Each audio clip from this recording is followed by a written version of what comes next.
Et salut à tous, c'est Ricola et bienvenue pour une nouvelle vidéo. Aujourd'hui c'est Castlevania The New Generation Bloodline, sorti en 94 et fait par Konami, tout droit réservé. Donc du coup on va faire un petit tour dans les options pour voir si je peux pas le mettre. Oui, bien sûr, en facile, histoire de faciliter la chose. On va mettre... Alors, player, est-ce que c'est le nombre de vies ou est-ce que c'est le nombre de joueurs? J'espère que c'est le nombre de vies, au moins comme ça on n'en parle plus. Allez, on quitte et on lance le jeu. Ah là là, Castlevania, Castlevania. Alors déjà, on a deux personnages qu'on peut sélectionner. John Morris, qui est, il me semble, un digne descendant des Belmont, et qui récupère donc le fouet. Enfin, il fait partie de la famille Morris qui succède à la famille Belmont et qui récupère le Vampire Killer, donc le fameux, j'allais dire le fameux grappin. Oui, c'est pareil, le fameux fouet. Et lui, par contre, je sais pas du tout. Il faudrait que je fasse des recherches, que je me renseigne un peu plus. Mais on va prendre John Morris.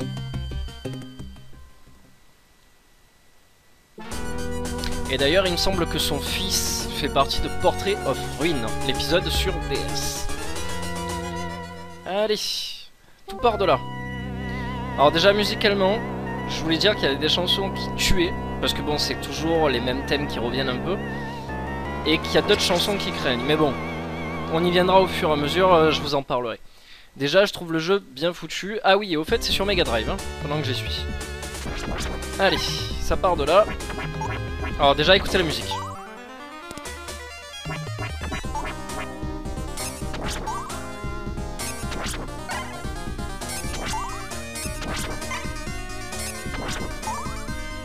Voilà, pour moi, toute l'intensité d'un Castlevania réside dans la musique, quoi.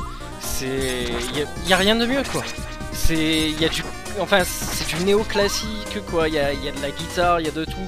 Bon, là, en l'occurrence, on l'entend pas beaucoup, mais c'est énorme.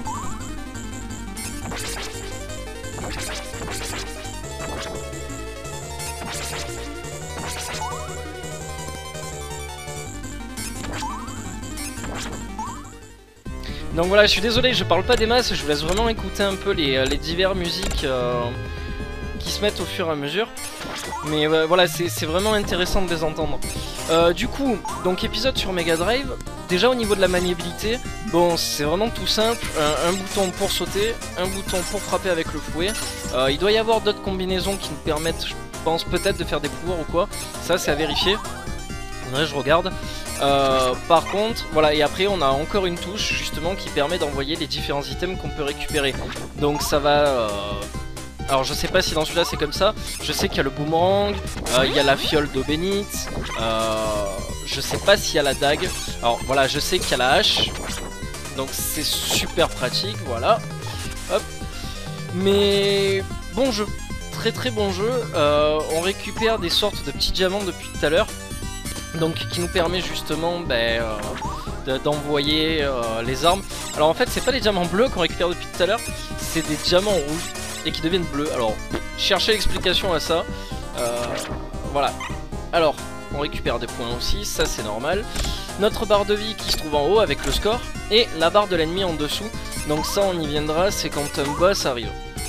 Donc voilà, déjà au niveau des environnements, j'aime énormément la manière dont c'est présenté. Je trouve ça très très sympa. D'ailleurs je sais pas si vous remarquez depuis tout à l'heure, mais le jeu ressemble beaucoup à différents Castlevania.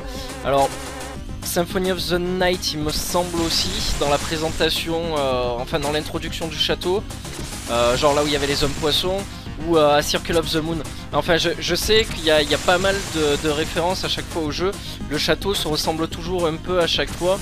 Et je trouve que c'est assez plaisant. C'est assez plaisant. Les thèmes, bon, sont quasiment tous pareils. Mais voilà, il y a toujours une petite différence, un petit truc qui change. Donc voilà, là on a battu le premier boss. Et on continue notre route. Donc voilà, sinon après, au niveau de la difficulté du jeu, je dois dire, voilà, je suis arrivé au deuxième niveau, j'ai battu le boss. Enfin, j'ai battu le boss et tout. Mais... voilà, il y a quelques passages qui m'ont fait juste halluciner. Bon là entre temps aussi je suis en facile hein, donc bon. Mais tout à l'heure je sais que j'étais en normal. Ça m'a pas posé plus de problèmes que ça, sincèrement. Sincèrement. Mais bon après, avoir en difficile, si ça change réellement, ou si ça apporte, sans déconner, ou si ça apporte d'autres éléments. Donc voilà voilà. Alors après ça marche pas comme les autres Castlevania, c'est vraiment un jeu par niveau au fur et à mesure en fait. Ça il faut vraiment bien se le dire.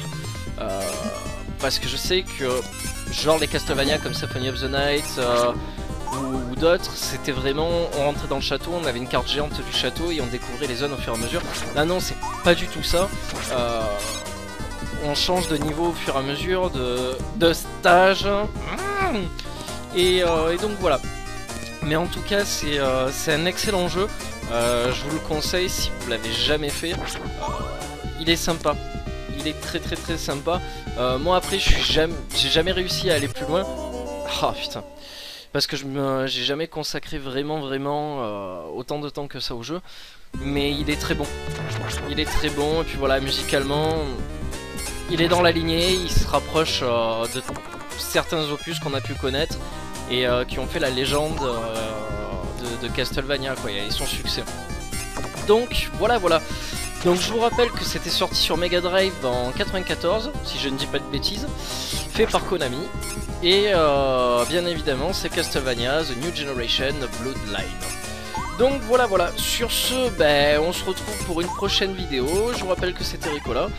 Et sur ce, à très bientôt et à la prochaine. Ciao ciao.